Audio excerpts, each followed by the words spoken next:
मक्का के अमीर घरानों में से एक ऐसे सहाबी भी थे जिनके पहनने के लिए कभी यमन का महंगा कपड़ा आया करता था, मगर जब वो शहीद हुए तो उनके जिस्म को ढांपने के लिए पूरा कफन का कपड़ा भी मयसर न था। ये उस वक्त की बात है जब हजरत मुसअब बिन उमैर रजी अल्लाह अन्हु मक्का के एक अमीर घराने से ताल्लुक रखते थे। माँ की इकलौती आंख के तारे थे और माँ हर ख्वाहिश पूरी करती थी। मुसअब रजी अल्लाह अन्हु के कपड़े यमन से आते थे। खुशबू इतनी महंगी लगाते थे कि जब वो किसी गली से गुजरते तो लोग खुशबू सूंघ कर पहचान लेते कि मुसअब आ रहा है।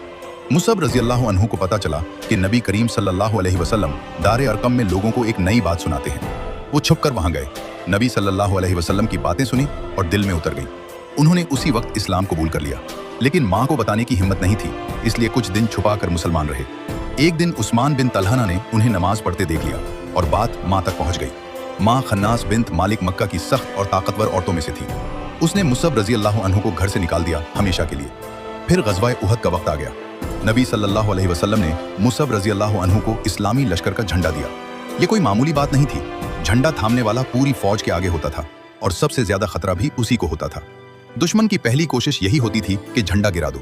दुश्मन का एक सवार इब्न कमा मुसअब रजी अल्लाह अन्हु की तरफ बढ़ा। इसका एक ही मकसद था, झंडा गिराना।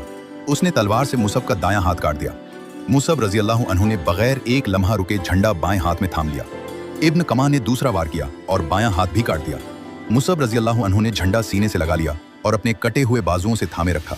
झंडा जमीन पर नहीं गिरने दिया। फिर इब्न कमा ने तीसरा वार किया और मुसअब रजी अल्लाह अन्हु शहीद हो गए। जंग के बाद नबी सल्लल्लाहु अलैहि वसल्लम शुहदा को देखने मैदान में आए और मुसअब रजी अल्लाह अन्हु के पास रुके। उनके जिस्म पर सिर्फ एक छोटी सी चादर थी, इतनी छोटी कि सर ढको तो पांव नंगे रह जाते थे, पांव ढको तो सर नंगा रह जाता था। ये वही मुसअब थे जिनके कपड़े कभी यमन से आते थे। नबी सल्लल्लाहु अलैहि वसल्लम ने फरमाया, सर ढांपो और पांव पर घास डाल दो। फिर नबी सल्लल्लाहु अलैहि वसल्लम ने सूरतुल अहज़ाब की ये आयत तिलावत फरमाई। मोमिनों में से कुछ लोग ऐसे हैं जिन्होंने अल्लाह से क्या हुआ वादा पूरा कर दिया। वो नौजवान जो कल तक मक्का का सबसे अमीर और खूबसूरत नौजवान था, आज कफन के लिए कपड़ा पूरा नहीं था। दोनों हाथ कट गए, लेकिन इस्लाम का झंडा गिरने नहीं दिया और नबी करीम सल्लल्लाहु अलैहि वसल्लम ने खुद उनका नमाज जनाजा पढ़ा।